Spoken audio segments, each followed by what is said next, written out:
모두가 열광하고 환호하는 비. 그러나 우리를 두렵게 하는 비도 있다.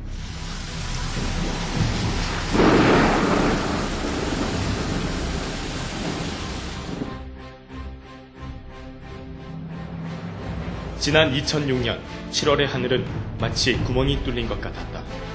그야말로 물폭탄. 한 마을이 송두리째 사라져버리고 한반도는 동서로 두 동강이 나버렸다.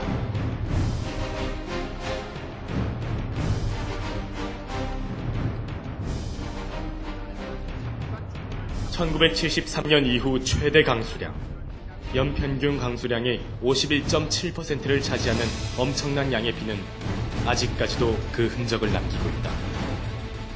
단 몇 시간만 해도 세상을 물바다로 만드는 호우의 힘. 그 힘은 도대체 어디서 나오는 것일까? 호우는 태풍, 장마전선, 저기압, 대기 불안정에 의해 주로 발생합니다.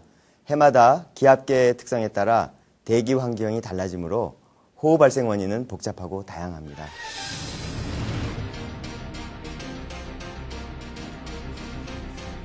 지난 100년간 지구 표면 온도는 섭씨 0.74도 상승했다. 더불어 대기에 유입되는 수증기량이 늘어나 예상을 훨씬 뛰어넘는 강수량을 기록하는 호우 발생이 빈번해지고 있다.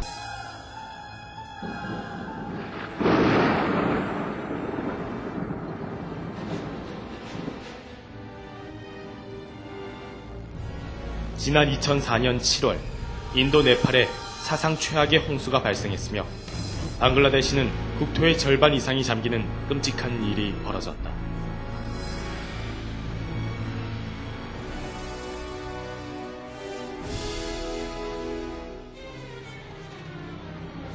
이런 이상기상 현상이 우리나라라고 완전할 수는 없다.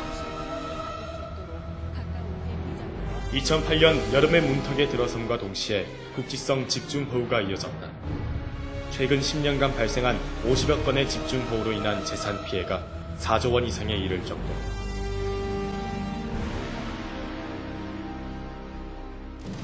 그런데 여기서 잠깐. 게릴라성 집중호우와 국지성 집중호우는 어떻게 다를까?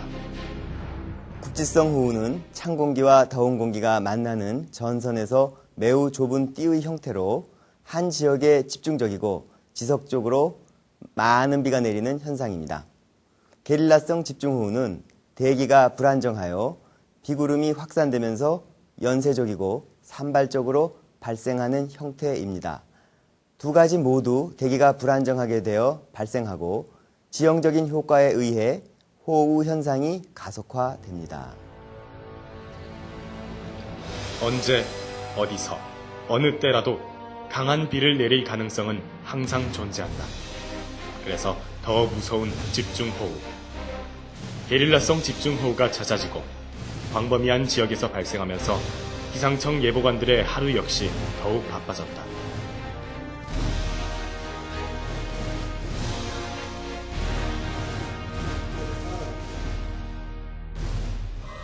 집중호우는 공간적으로 2에서 20km 정도 크기이고 발생에서 소멸까지는 30분에서 2시간 정도인 작은 규모로 예측하기 어려운 기상현상입니다.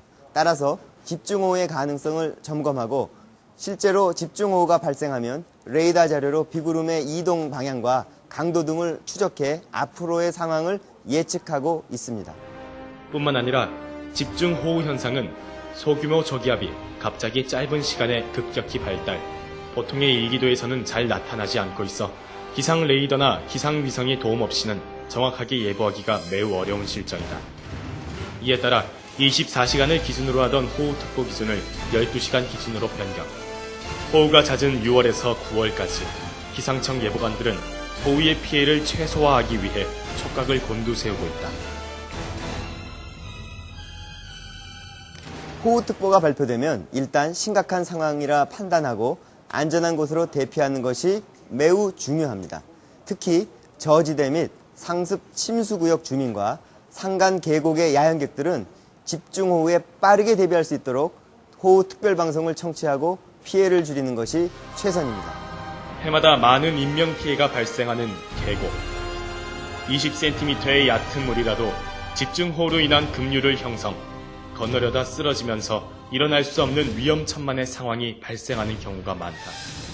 따라서 계곡에 10분 이상 비가 내리면 즉시 안전한 곳으로 피하고 절대 계곡물을 건너려 하지 말자.